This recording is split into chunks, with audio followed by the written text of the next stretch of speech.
आज हम UP board के 12th क्लास मैथमेटिक्स के पेपर को जानने वाले हैं कि पेपर कैसा आएगा एग्ज़ाम में और कितने कितने मार्क्स के किस तरीके से क्वेश्चन आएंगे। तो सबसे पहले आपको पता होना चाहिए कि आपका जो मैथमेटिक्स का पेपर है उस पेपर में कुल 9 क्वेश्चन आएंगे।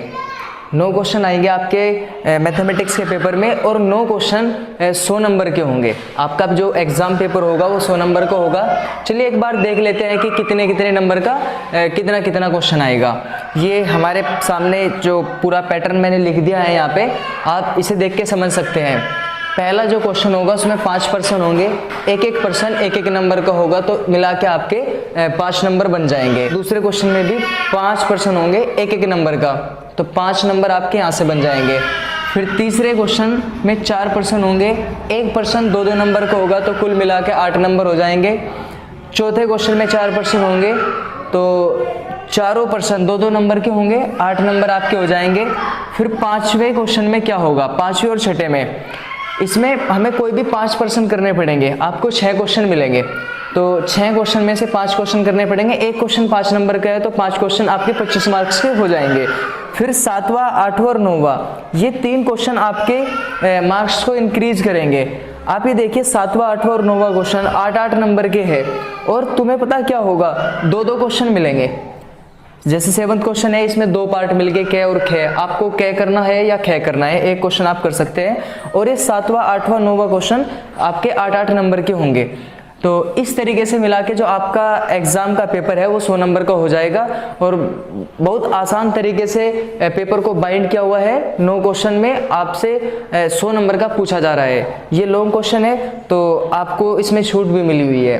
तो हम सबसे पहले क्या करेंगे, जो मास्टरमाइंड का क्वेश्चन बैंक है उसमें 7 प्रैक्टिस सेट दिए हुए हैं। आज हम प्रैक्टिस सेट 1 को सोल्व करने वाले हैं। तो प्रैक्टिस सेट 1 में जैसे आपने देख लिया है कि पहले क्वेश्चन में 5 पर्सन है और 5 पर्सन एक नंबर के और हमें सभी करने हैं। तो पहले क्वेश्चन से हम शुरुआत करते हैं। ओके, पहले के कै पार्ट में क्या लिखा हुआ है, समुच्चय 1, 2, 3 में, समुच्चय 1, 2, 3 में r बराबर 1, 1, 2, 2, 3, 3, 1, 2 और फिर 2, 3 लिखा हुआ है। ठीक है, ये कोई संबंध है r और इसमें 4 ऑप्शन दिए हुए हैं कि ये संबंध चेक करके बताओ कि सममित है, समतुल्य है, संक्रामक है या तुच्छ है। मतलब 4 ऑप्शन है। तुच्छ का मतलब होता है जो कुछ भी नहीं होता।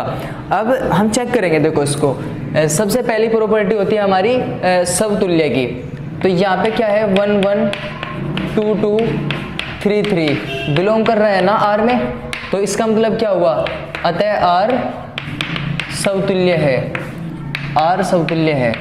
ठीक है ना, समतुल्य हम उस प्रॉपर्टी को बोलते हैं। इस तरह के पेयर होने चाहिए किसी भी रिलेशन के अंदर कि जैसा पहला एलिमेंट है ऐसे उसका दूसरा एलिमेंट होना चाहिए। आप चेक कर सकते हो 3 एलिमेंट इसके अंदर है, तो 1, 1, 2, 2, 3, 3 भी r के अंदर है।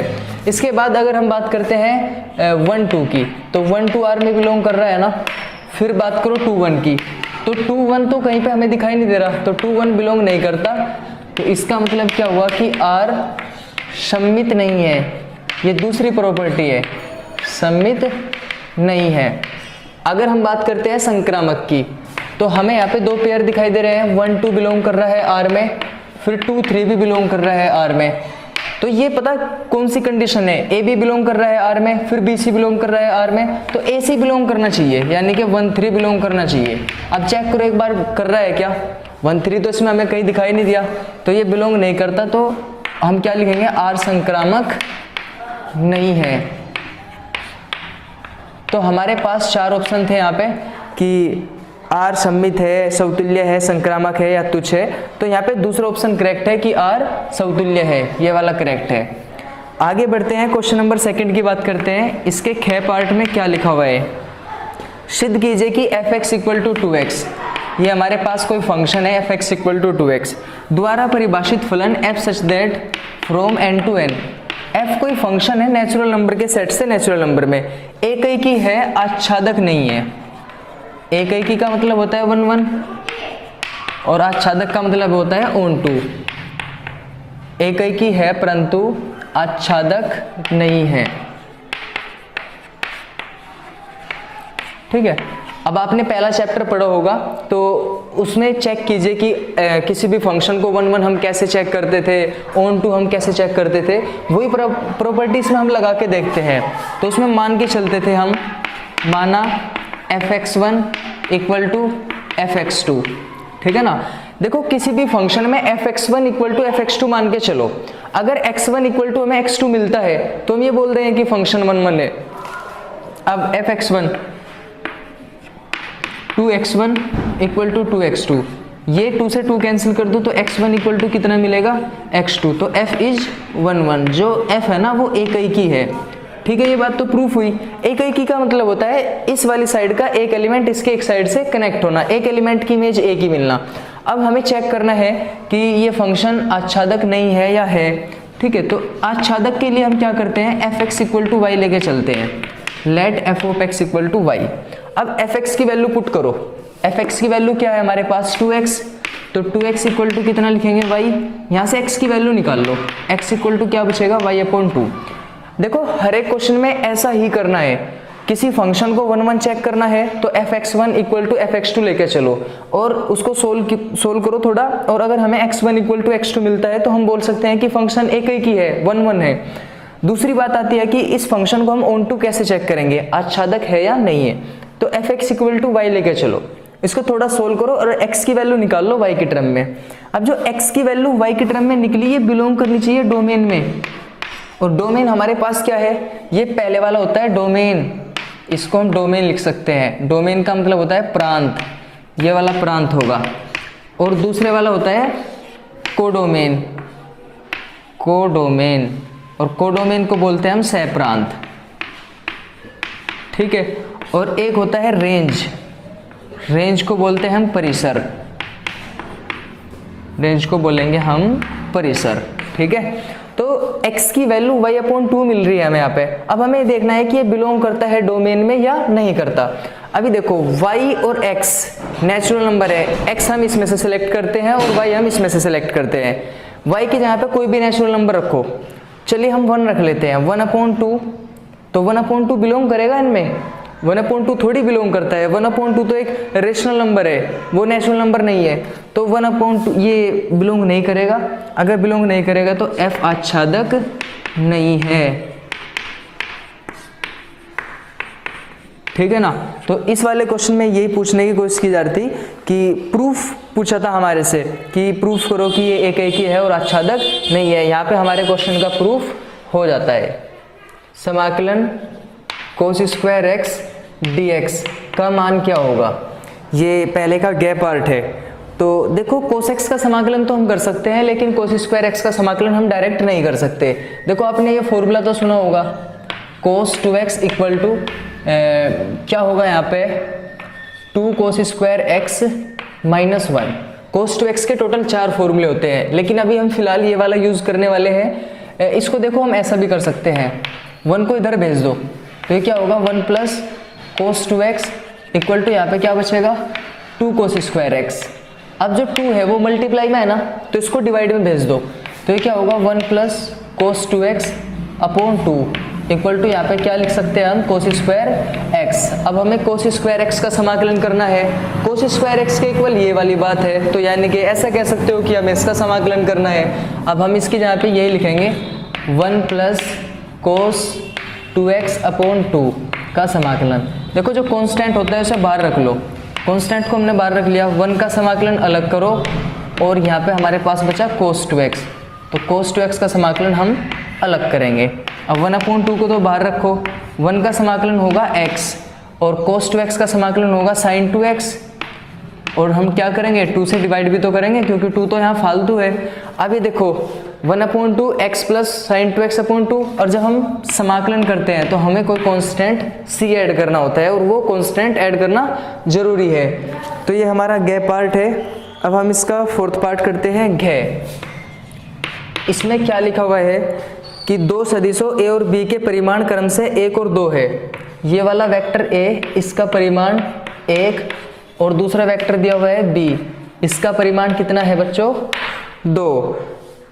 इसने एक बात और दी हुई है, vector a dot vector b equal to कितना, ये 1 दिया हुआ है, तो और हमारे से क्या पूछा जा रहा है, इन सदिशों के बीच का कोण ज्ञात कीजिए, थीटा की वैल्यू हमें फाइंड करनी है।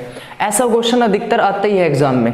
देखो हमको क्या करना है, vector A dot vector B, ये वाला फॉर्मूला ध्यान रखना है, ए का मोड बी का मोड और इनटू कोस थीटा, एक फॉर्मूला होता है। ए डॉट बी की वैल्यू हमारे पास 1 है, इक्वल टू ए के मोड की वैल्यू 1 मल्टीप्लाई बी के मोड की वैल्यू 2 और मल्टीप्लाई में कोस थीटा भी है। देखो ये 2 है ना, 1 के पूर्ण में भेज दो तो 1/2 इक्वल टू कितना होगा, कोस थीटा।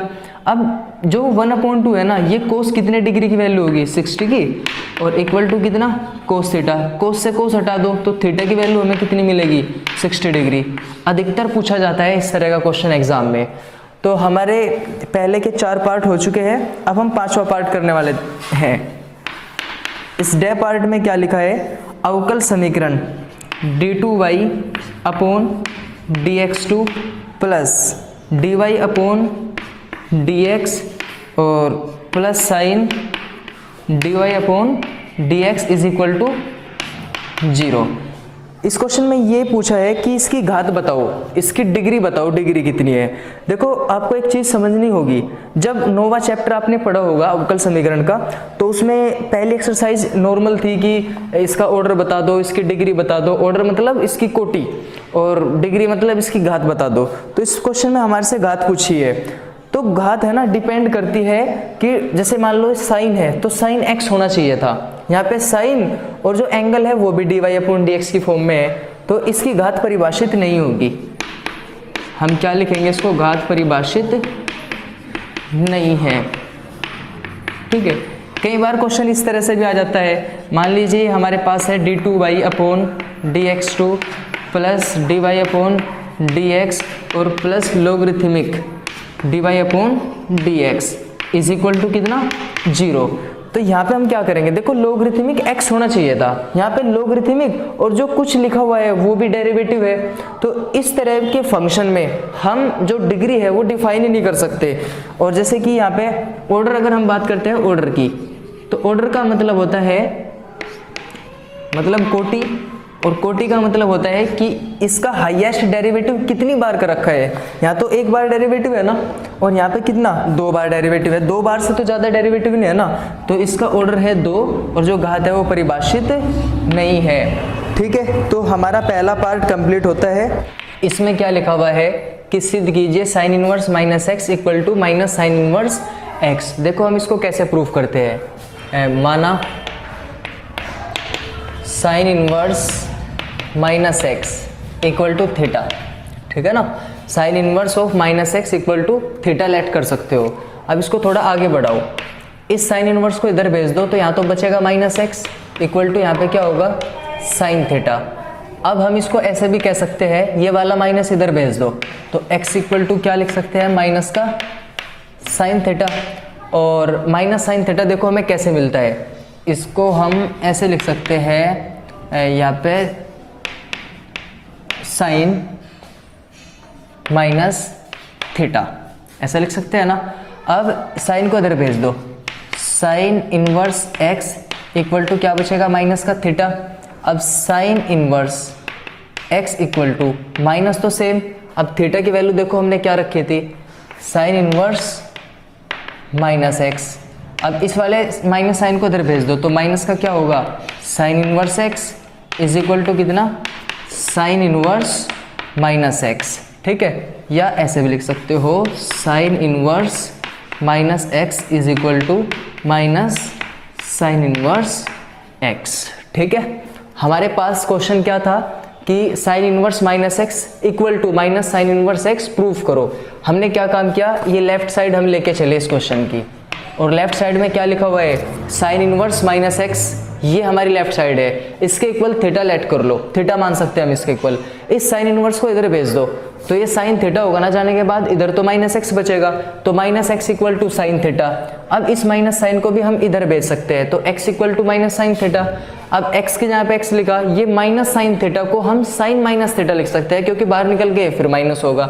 अब ये वाला साइन इधर लेके आओ, तो sine inverse x equal to ये वाला माइनस का थीटा बचेगा, इस वाले माइनस को भी इधर भेज सकते हैं हम, ये थी ना थीटा की वैल्यू, तो sine inverse x equal to minus sine inverse of minus x, या इसके इक्वल ये माइनस साइन इधर भेज के हम क्या प्रूफ कर सकते हैं, sine inverse minus x equal to minus का sine inverse X. Next question में क्या लिखा है, equal to F of 2 equal to 1 तथा x ग्रेटर देन 2, ठीक है ना। हमें f ऑफ 1 f ऑफ 2 के इक्वल दिया हुआ है और इन दोनों की वैल्यू 1 है, और x ग्रेटर देन 2 के लिए, x ग्रेटर देन 2 के लिए f of x is equal to x minus 1 द्वारा परिभाषित कोई फलन है f such that n to n, f कोई फंक्शन है नेचुरल नंबर के सेट से नेचुरल नंबर में, आच्छादक तो है परंतु एकैकी नहीं है।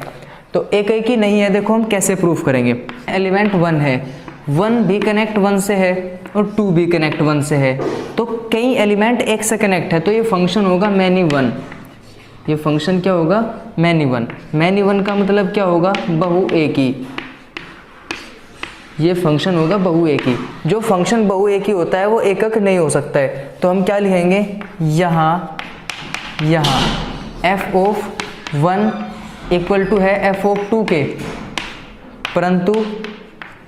परंतु 1 इक्वल नहीं है 2 के, तो ये वाली कौन सी कंडीशन सेटिस्फाई होती है यहाँ पे, यहाँ हमारे पास fx1 तो fx2 के इक्वल है, पर x1 इक्वल टू x2 के नहीं है, तो हम क्या बोल सकते हैं, अतः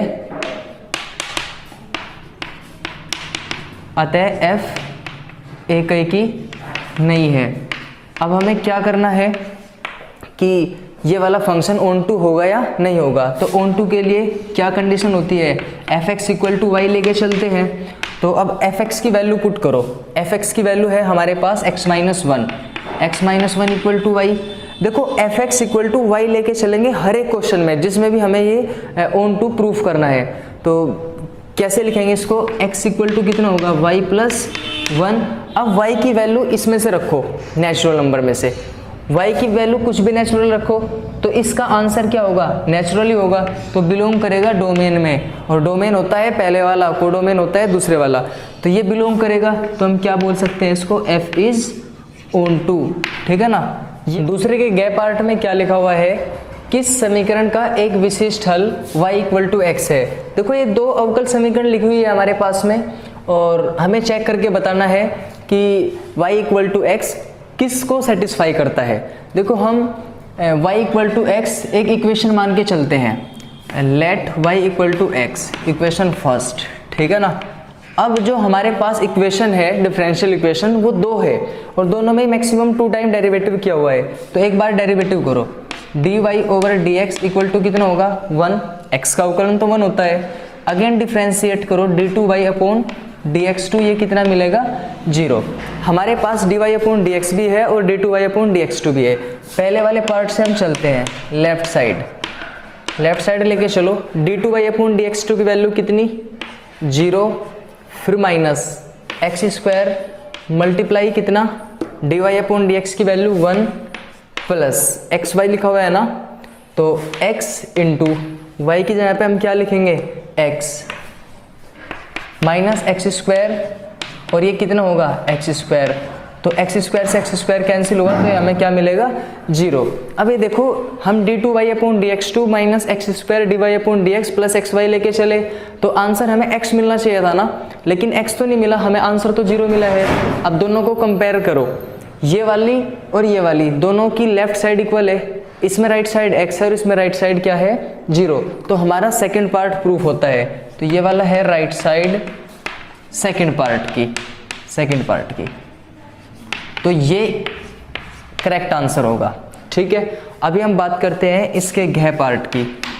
घ पार्ट में क्या लिखा हुआ है, दर्शाइए कि फलन f(x) इक्वल टू, हमारे पास कोई फंक्शन है x square plus 3x plus 3, और f(x) की वैल्यू यहाँ पे 1 भी दी हुई है, और f(x) की value x square plus 3x plus 3 तब है जब x नॉट इक्वल टू 0 है, और ये वाली वैल्यू तब है जब x इक्वल टू 0 है। तो क्या प्रूफ करना हमें कि ये एक सतत नहीं है, ठीक है। कोई भी फंक्शन कंटिन्यूअस कब होता है, जब वो 3 बात को सेटिस्फाई करता है, और 3 बात क्या है वे, LHL, RHL और फंक्शन की वैल्यू। ये 3 बात अगर इक्वल आती है तो फंक्शन कंटिन्यूअस होता है, सतत होता है, अदरवाइज नो। तो चलिए हम सबसे पहले एट x इक्वल टू 0, ठीक है ना, 0 पर हम इसकी लिमिट निकाल लेते हैं। LHL limit x tends to 0, और LHL में क्या करते हैं, नेगेटिव साइन लिखते हैं fx। अब यहाँ पे क्या करेंगे हम, limit h tends to 0 f of 0 minus h लिखेंगे, और इसको लिख सकते हैं हम लिमिट h टेंड्स टू 0 और f ऑफ माइनस h।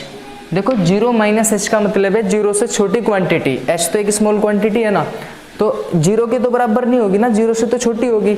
तो जो वैल्यू 0 के बराबर ना हो हम वो वाली वैल्यू सेलेक्ट करेंगे, यानी कि ये वाली वैल्यू हम सेलेक्ट कर सकते हैं इसे रखने के लिए। तो रखते हैं यहाँ पे, ये क्या होगा, लिमिट h टेंड्स टू 0 और माइनस h रखो, minus h square plus 3x है ना, तो x की जगह पे रखेंगे माइनस h और प्लस का कितना 3 रखेंगे। देखो हमने वैल्यू पुट कर दी। अब हम क्या करेंगे, जहाँ पे भी हमें h दिखाई देगा वहाँ पे हम 0 रखते चले जाएंगे। यहाँ पे 0 रखो, यहाँ पे 0 रखो, तो आंसर कितना मिलेगा हमें, 3, आंसर 3 मिलेगा। अब एक काम करो, हम RHL की वैल्यू भी निकाल लेंगे। RHL की वैल्यू में पॉजिटिव साइन मिलता है, हम ऐसे निकाल सकते हैं, लेकिन उससे पहले एक काम करो, f ऑफ 0 की वैल्यू निकाल लो। तो क्योंकि लिमिट तो हम 0 पे निकाल रहे हैं, तो f ऑफ 0 की वैल्यू हमें कितनी दिखाई दे रही है, यहाँ पे 1।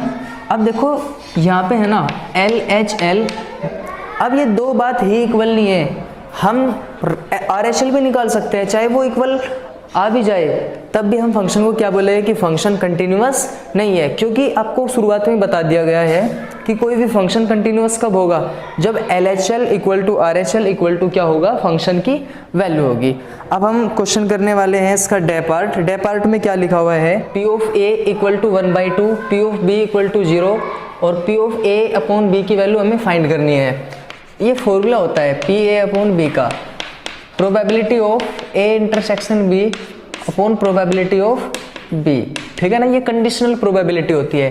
और एक फॉर्मूला होता है probability of B upon A का, तो ये क्या होता है, probability of B intersection A upon में क्या होगा, प्रोबेबिलिटी ऑफ A। देखो इसको हम ऐसा भी लिख सकते हैं, probability of A intersection B upon में प्रोबेबिलिटी ऑफ A, क्योंकि A इंटरसेक्शन B तो B इंटरसेक्शन A के इक्वल होता है। देखो हमारे पास ये वाला फॉर्मूला है, probability of A upon B, ये वाला हमें फाइंड करना है।